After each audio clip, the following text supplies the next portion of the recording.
ভেঙ্কটেশ্বর মন্দিরে পুজো দিতে গিয়ে ভয়ঙ্কর দুর্ঘটনা, পদপিষ্ট হয়ে মৃত্যু কমপক্ষে 10 জন। ফের পদপিষ্ট হয়ে মৃত্যু। অন্ধ্রপ্রদেশের শ্রী ভেঙ্কটেশ্বর স্বামী মন্দিরে পুজো দিতে গিয়ে ব্যাপক ভিড়, হুড়োহুড়ি। পদপিষ্ট হয়ে কমপক্ষে 10 জনের মৃত্যু হয়েছে, আহত আরও অনেকে। ইতিমধ্যেই প্রশাসনের তরফে উদ্ধার কাজ শুরু করা হয়েছে। মৃতের সংখ্যা আরও বাড়তে পারে বলেই আশঙ্কা।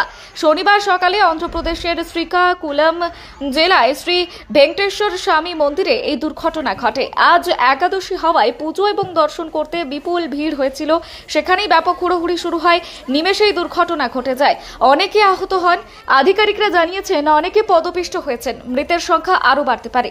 ইতিমধ্যেই দুর্ঘটনার যে ভিডিওগুলি সামনে এসেছে তাতে দেখা যাচ্ছে মন্দির চত্বরে ভক্তদের নিথর দেহ পড়ে রয়েছে। আহতদের উদ্ধার করে স্থানীয় হাসপাতালে নিয়ে যাওয়া হচ্ছে। অন্ধ্রপ্রদেশের মুখ্যমন্ত্রী এন চন্দ্রবাবু নাইডু এই দুর্ঘটনায় শোক প্রকাশ করেছেন। তার অফিস থেকে বিবৃতি দিয়ে জানানো হয়েছে, একাদশী উপলক্ষে মন্দিরে খুব ভিড় হয়েছিল, সেখানে কোনোভাবে এই দুর্ঘটনা ঘটে। পুলিশ এবং উদ্ধারকারী দল ইতিমধ্যেই ঘটনাস্থলে পৌঁছেছে। রাজ্যের কৃষি মন্ত্রীকে আচ্চেন নাইডু মন্দিরে যাচ্ছেন উদ্ধার কাজ পরিদর্শন করতে এবং মন্দির কর্তৃপক্ষের সঙ্গে কথা বলতে। প্রসঙ্গত, গত মাসেই তামিলনাড়ুর কন্নুরে অভিনেতা রাজনীতিক বিজয়ের জনসভায় পদপিষ্টের ঘটনা ঘটেছিল, যেখানে প্রায় 40 জনের মৃত্যু হয়েছিল। আহত হয়েছিলেন শতাধিক মানুষ।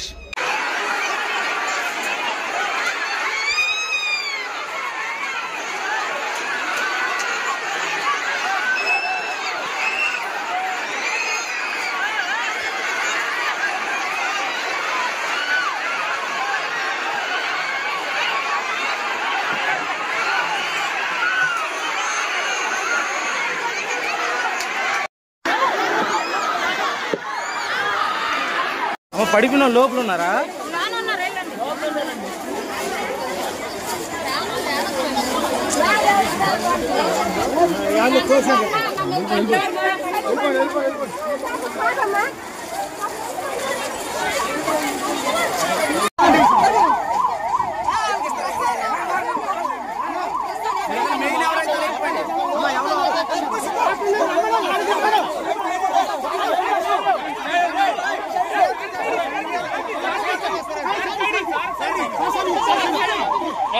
డాక్టర్